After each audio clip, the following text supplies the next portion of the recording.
Alright guys, so I'll divide this session into two.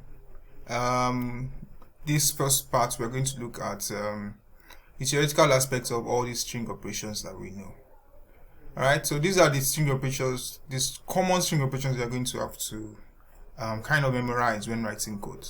Okay, so first you need to, if you want to get the length of a string, the number of characters in a string basically, you have to call the .length property on that string. So this is used to get the length of a string.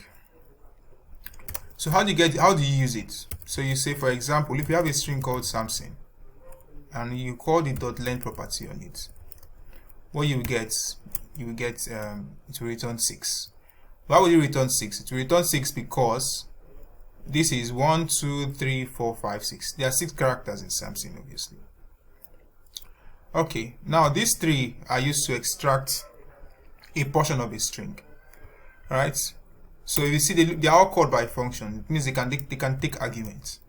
So this, alright, so this is used to extract a portion of a string and returns the extracted part in a new string. Excuse me. Alright, so if I call Samson and I call .slice as a function on it, on Samson, which is a string, I have to pass in 2 arguments. The first argument is the start position and the second one is the end position. So the position here means the index where you are starting from. So if I put here as 0, it means I have to start from index 0, which is Samson, obviously, which is S rather. Then I'm ending at index 3, yeah, which is 0, 1, 2, 3, yes. So index 3 is this other S that is here. So that means that I can extract 0, 1, and 2, excluding that other last index there. Okay, so let's say if this is 2, and this is on index 4, right? So what number is on index 4? Index 4 is O. Yes, so, and I'm starting from index 2, 0, 1, 2. Index 2 is M. Index 4 is O. So I will have to extract M and S. So this will be M and S for that particular stuff. Now this slice can also take in negative indexes. It can take in negative values.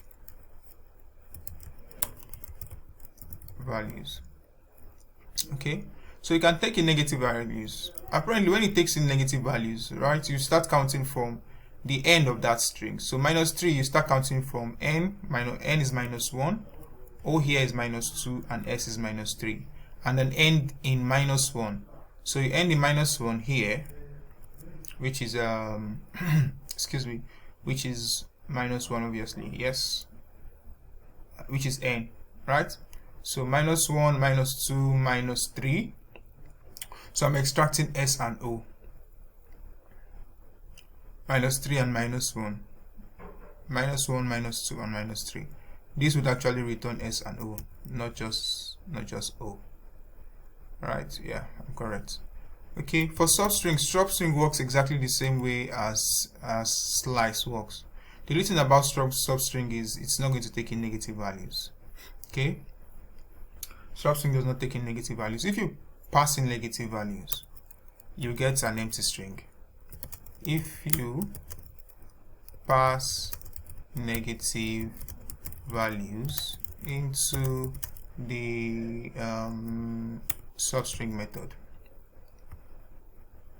so it automatically converts them to zeros, and it should basically return an empty string basically. Okay.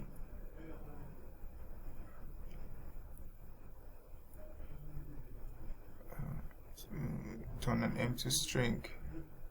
Yeah, so we're going to confirm this. I'm not sure about that, but we're going to confirm that in the code. So for .replace, right? .replace is used to replace strings, replace a particular string in a given length of string or in a given string. So for example, if I have this string Samson and I call .replace on it, right? I say, what do I want to replace? The first argument here is the string I want to replace. It can be short as a single character S, or it can be as long as I want it to be, which is Samson in full. Or so I'm replacing all s with the values with the value a. Yes, so we click here and replace this s with a and replace this other s with a. So I have aam asm. Alright, sorry, just replace. Okay, so what it's actually going to do is it's going to only check for the first instance of this x and then replace that.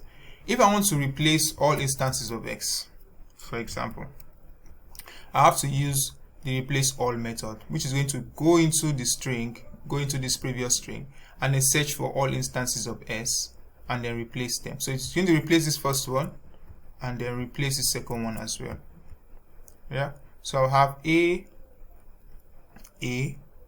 m.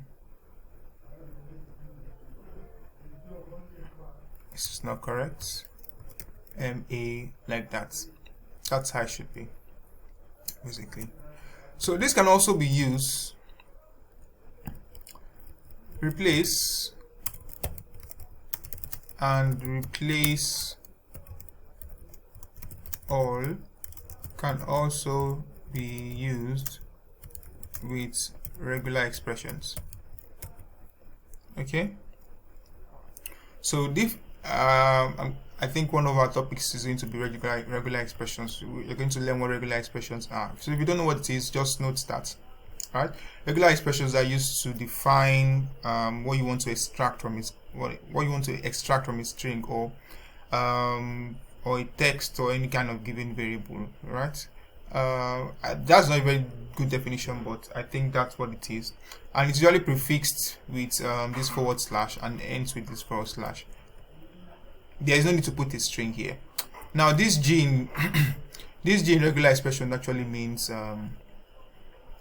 for all instances of a particular letter or whatever is in this regular expression tag as is. Okay, so what this is going to do is going to be similar to what this replace all does.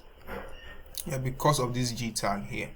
Okay, this is not a session for regular expressions, but just so you know, the replace function can also be used with regular expressions. If you don't know how to use that with regular expressions, you can just use replace all and you get the same answer. Alright, so to uppercase is very straightforward. It's going to convert a string to uppercase letters. So if you have a string in small letters Samson, it's going to convert that string to capital letter. Even if only one part of it is in capital letter, it's going to convert everything. So even if it's like this, it's going to convert everything else to capital letter. So small to lowercase is the reverse of to uppercase. Please note how the convention is, right? So the convention is called camel casing.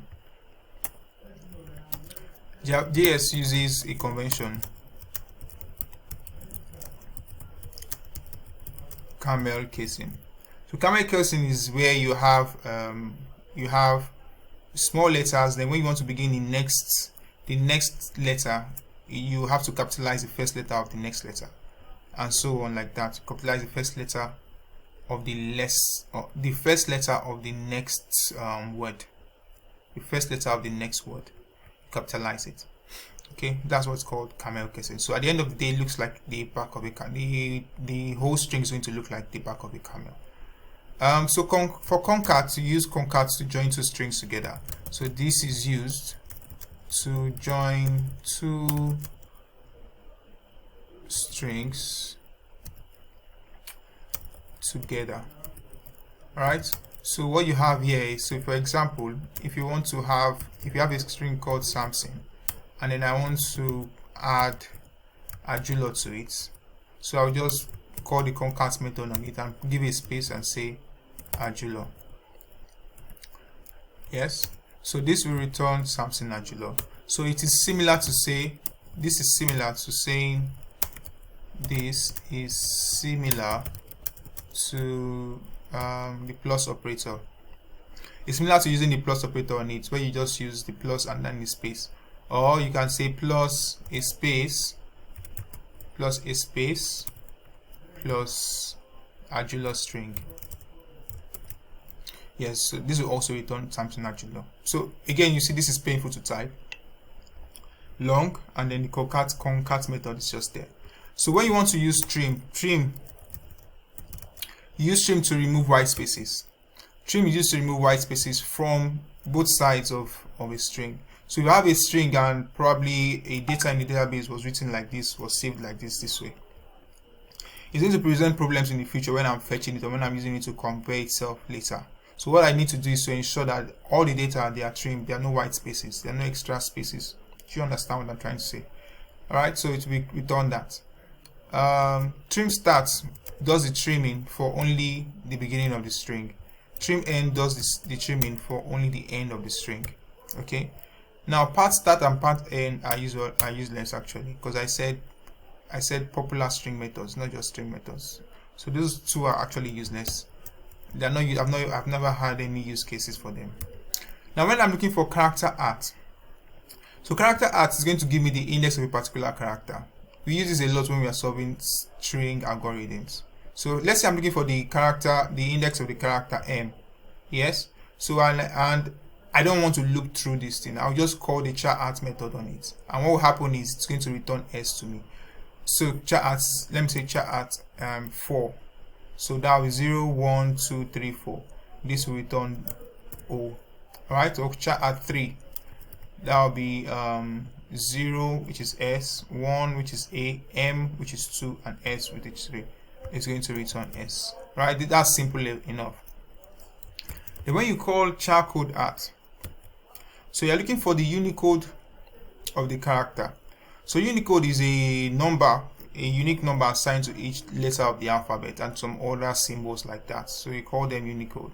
One popular Unicode is ASCII. I think that's one of the standard Unicode numbers that you have in English or something. Yeah.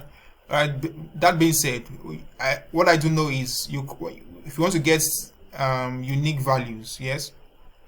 If you want to get unique values of you want to make each letter unique, yeah, you have to call this Unicode char code art on that particular string. And what will happen is that it's going to return a particular number that is specific to that string. So for example, if you are looking through this, yeah, if you're looking through this string, and then you get to this value, this letter here, this letter is a C, and this letter is also a C. They are not unique, because if you say if this letter is a C, right, the code is going to pass because this letter is a C and this letter is a C.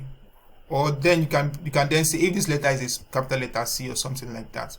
But what that means is that you have to write more code in a sense. However, if you want to avoid all of that, what you can then do is you can just get the char code art of C and the char code art of this capital letter C. You get the char code art of this small letter C, and then get the char code art of this capital letter C, and that will do the magic for you. Then finally, we have string.split. So string.split is used to split a string into an array of substrings. Very easy, right? But what you then need is you need a parameter, right? It takes in a parameter. So the parameter is the location of where you want to split the string from, right? So if I say excuse me, so if I say split the string by white spaces, so it's going to look at the whole string and look for white spaces in there, and then remove that and just split the string by white spaces and return each of those substrings in an array.